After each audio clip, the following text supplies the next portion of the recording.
Assalamualaikum warahmatullahi wabarakatuh. Halo semuanya, apa kabar? Semoga selalu sehat ya. Dan tentunya senang sekali berjumpa kembali bersama saya Elva Anggraini dalam pelajaran biologi. Kali ini di pelajaran biologi saya akan mengajarkan tentang biodiversitas. Apa itu biodiversitas dan apa maksudnya? Coba kalian dengarkan dulu ini.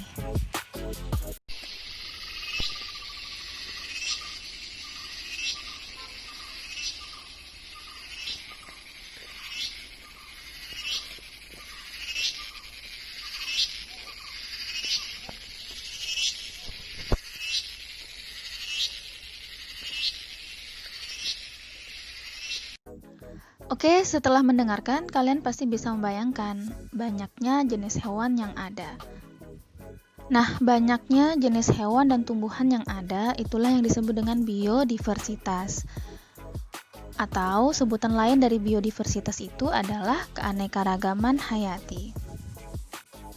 Menurut World Wide Fund for Nature, keanekaragaman hayati itu merupakan kekayaan hidup yang ada di bumi, yaitu jutaan tumbuhan, hewan, dan mikroorganisme yang ada di dalamnya, serta ekosistem yang dibangunnya menjadi lingkungan hidup.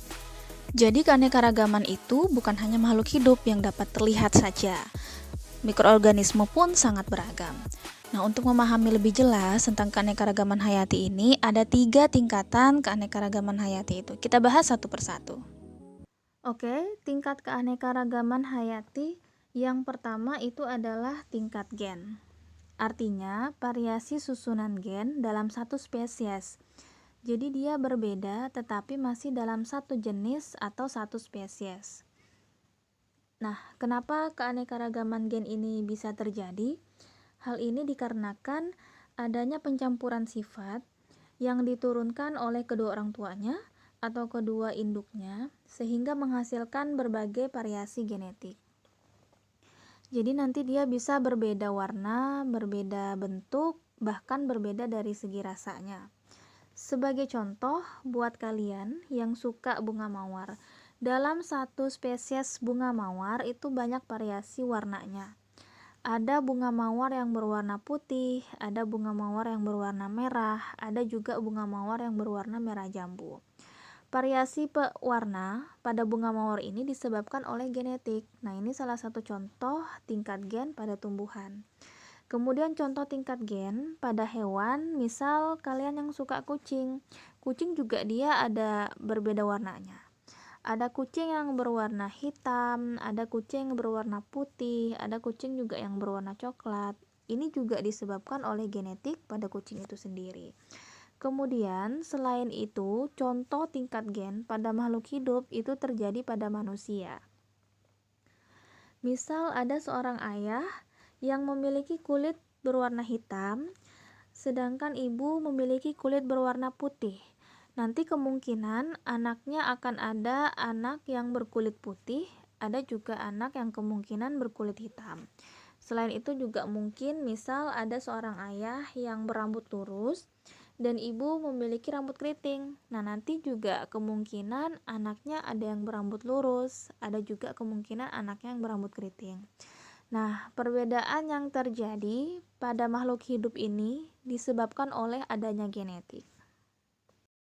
Tingkat keanekaragaman hayati yang kedua itu adalah tingkat jenis. Artinya, variasi atau perbedaan sifat dan penampilan individu-individu itu berbeda jenis atau spesies, tetapi masih dalam satu family atau satu keluarga. Contoh, buat kalian yang suka makan ikan laut, pasti tahu dengan ikan tuna, ikan tongkol, ikan tenggiri. Nah, ikan-ikan ini memiliki ciri khasnya masing-masing, tetapi masih dalam satu keluarga. Kemudian contoh lain pada tingkat jenis, pada hewan adalah pada family Felidae. Spesiesnya ada harimau, ada singa, ada macan, ada kucing. Contoh lain pada tumbuhan, buat kalian yang suka masak, pasti tahu dengan jahe, kencur, kunyit, lengkuas. Nah, ini masuk dalam satu family, tetapi sudah berbeda pada spesiesnya. Oke, keanekaragaman hayati, tingkat yang ketiga, itu adalah tingkat ekosistem. Nah, ekosistem itu sendiri adalah hubungan timbal balik antara makhluk hidup dengan lingkungan tempat hidupnya. Lingkungan hidup itu melibatkan interaksi antara dua komponen. Ada komponen biotik dan komponen abiotik. Komponen biotik itu adalah makhluk hidup, termasuk juga mikroorganisme. Sedangkan komponen abiotik itu terdiri dari iklim, air, tanah, dan faktor kimia yang ada pada suatu lingkungan. Nah, interaksi antara organisme dengan lingkungan biotik dan abiotiknya inilah yang menyebabkan keberagaman pada ekosistem. Contoh dari ekosistem itu banyak. Ada ekosistem sungai, ekosistem terumbu karang, dan ekosistem hutan. Oke, berikutnya adalah tipe ekosistem. Tipe ekosistem ini dibagi menjadi dua. Yang pertama berdasarkan tempatnya, kemudian yang kedua berdasarkan intensitas cahaya matahari yang menembus air.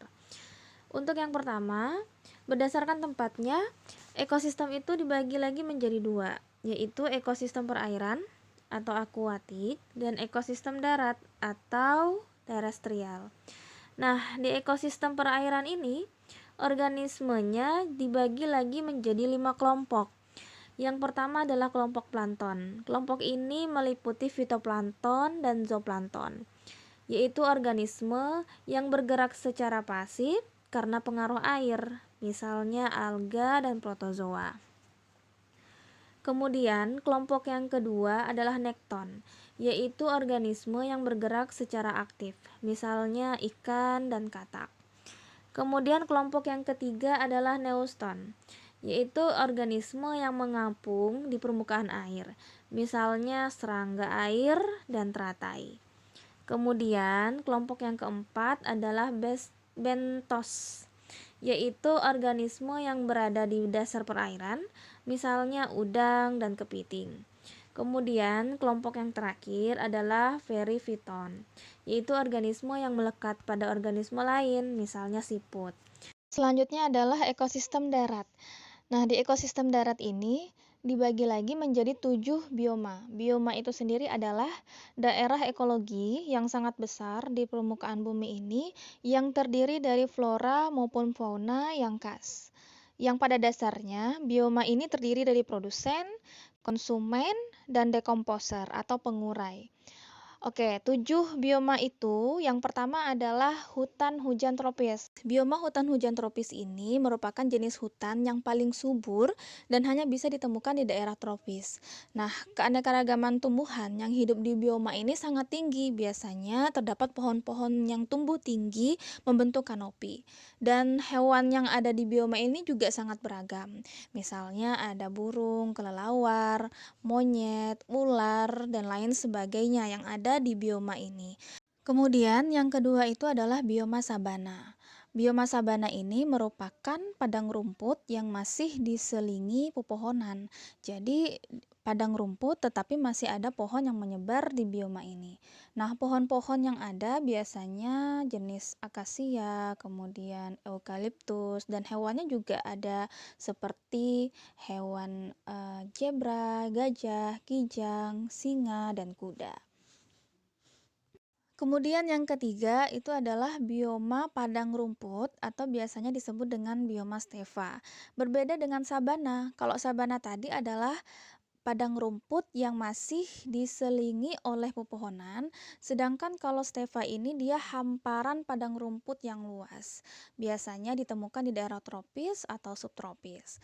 Nah, untuk hewan yang ada di daerah ini atau di bioma ini biasanya ada seperti serangga, kemudian hewan pengerat, reptil, jerapah, dan singa. Biasanya ada di daerah Rusia, kemudian Asia Tengah, Amerika Selatan, dan Australia. Kemudian selanjutnya adalah bioma gurun. Bioma gurun ini merupakan daerah padang pasir luas, tandus, curah hujannya rendah, dan sangat kering. Dan biasanya tumbuhan yang ada di sini tergolong xerofit. Artinya tumbuhan ini sudah beradaptasi terhadap lingkungan atau daerah yang sangat kering. Contoh adalah kaktus. Kemudian untuk hewan yang biasanya ada di daerah gurun ini yaitu biasanya adalah kalajengking, kemudian kadal, ular, tikus, dan unta. Berikutnya adalah hutan gugur. Hutan gugur ini terdapat di daerah yang mengalami 4 musim dan mempunyai ciri khas tumbuhannya itu biasanya berdaun sangat lebat dan menggugurkan daunnya ketika musim gugur. Contoh pada pohon-pohon sakura di Jepang yang berguguran pada saat musim gugur. Nah, untuk hewannya juga beragam, misalkan seperti hamster dan kelelawar. Berikutnya adalah bioma taiga. Bioma ini terdapat di daerah antara subtropis dan kutub. Nah, tumbuhan yang ada di bioma ini biasanya berdaun seperti jarum. Misal, cemara, kemudian alder, hewannya juga misalnya seperti beruang hitam dan serigala. Yang terakhir adalah bioma tundra. Bioma ini terdapat di daerah kutub atau di puncak gunung tinggi bersalju. Jadi seluruh wilayah daerahnya itu tertutupi oleh es. Dan tumbuhan yang ada di daerah ini biasanya didominasi oleh lumut. Hewannya juga misalkan seperti pinguin dan rubah. Untuk tipe ekosistem berdasarkan intensitas cahayanya, kita akan bahas di video berikutnya. Untuk kali ini kalian pahami dulu 3 tingkatan keanekaragaman hayati, yaitu yang pertama adalah tingkat gen yang bervariasi tetapi masih dalam satu spesies. Kemudian yang kedua adalah tingkat jenis yang bervariasi tetapi masih dalam satu family. Kemudian yang ketiga adalah tingkat ekosistem, artinya hubungan timbal balik antara makhluk hidup dengan lingkungannya. Yang nggak paham, diputar lagi videonya. Kalau masih ada pertanyaan, ditulis di kolom komentar. Nanti kita akan bahas di video berikutnya. Assalamualaikum warahmatullahi wabarakatuh.